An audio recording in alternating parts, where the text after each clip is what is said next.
বিসমিল্লাহির রহমানির রহিম। নামাজ এবং জাকাতের পর ইসলামের তৃতীয় গুরুত্বপূর্ণ ইবাদত হল রোজা। আরবি ভাষায় রোজাকে আমরা সাউম বলে থাকি।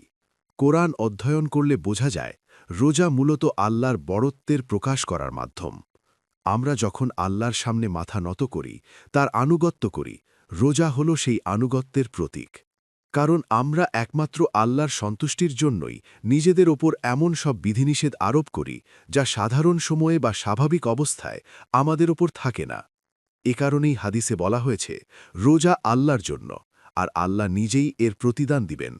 রোজা রাখা মানে শুধু হুকুম মানা নয়, এটি কৃতজ্ঞতা বা শুকরিয়া আদায়েরও একটি মাধ্যম।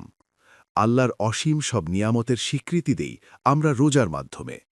আর রমজানের সাথে রোজার একটি বিশেষ সম্পর্ক রয়েছে।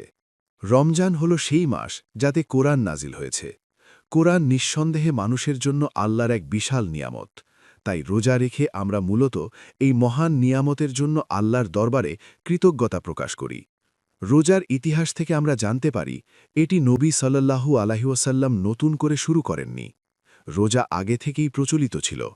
কোরআনে আল্লাহ বলেছেন, হে ঈমানদারগণ, তোমাদের ওপর রোজা ফরজ করা হয়েছে, যেমনটি ফরজ করা হয়েছিল তোমাদের পূর্ববর্তীদের ওপর। ইতিহাস এবং আসমানি কিতাবগুলো সাক্ষ্য দেয় যে রোজা আগে থেকেই প্রচলিত ছিল। এমনকি কুরাইশরাও আশুরার রোজা রাখত।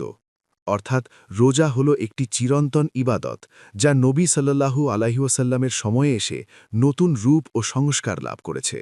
রোজার আসল উদ্দেশ্য কি তা কোরআন নিজেই স্পষ্ট করে দিয়েছে। বলা হয়েছে, লাআল্লাকুম তাত্তাকুন, অর্থাৎ যাতে তোমাদের মধ্যে তাকওয়া সৃষ্টি হয়। তাকওয়া কোরআনের একটি বিশেষ পরিভাষা। এর মানে হল আল্লাহর নির্ধারণ করে দেওয়া সীমার ভেতর জীবন কাটানো এবং সেই সীমা লঙ্ঘন করা থেকে ভয় পাওয়া। তাই আমাদের ভেতরে ক্ষুধাভীতি বা তাকওয়া তৈরির জন্য রোজাই হল সবচেয়ে কার্যকর মাধ্যম। রোজার মাসায়েল বা নিয়মাবলীর ক্ষেত্রে প্রথম কথা হল নিয়ত। আমাদের এই সংকল্প করতে হবে যে ফজর থেকে সূর্যাস্ত পর্যন্ত আমরা পানাহার ও দৈহিক সম্পর্ক থেকে বিরত থাকব। আর এই রোজা রমজান মাসেই রাখতে হবে। কোরআনে স্পষ্ট বলা হয়েছে যে এই মাস পাবে সে যেন রোজা রাখে। তবে কোনো ওজর থাকলে, যেমন অসুস্থ বা সফরে থাকলে, তখন রোজা না রেখে পরে সংখ্যা পূরণ করে নিতে হবে। নারীদের ক্ষেত্রে বিশেষ দিনগুলোতে বা সন্তান প্রসব পরবর্তী সময়ে রোজা রাখা নিষেধ, তবে সেই রোজাগুলো পরে আদায় করে নিতে হবে। রোজার মধ্যে এতেকাফ হল গুরুত্বপূর্ণ ইবাদত। এটি একটি নফল ইবাদত। এতে রমজান মাসে কিছুদিনের জন্য মসজিদে সবার থেকে আলাদা হয়ে শুধু আল্লাহর জন্য সময় কাটানো হয়। রোজার আসল আধ্যাত্মিক সুফল পেতে হলে আমাদের এতেকাফ করার চেষ্টা করা উচিত।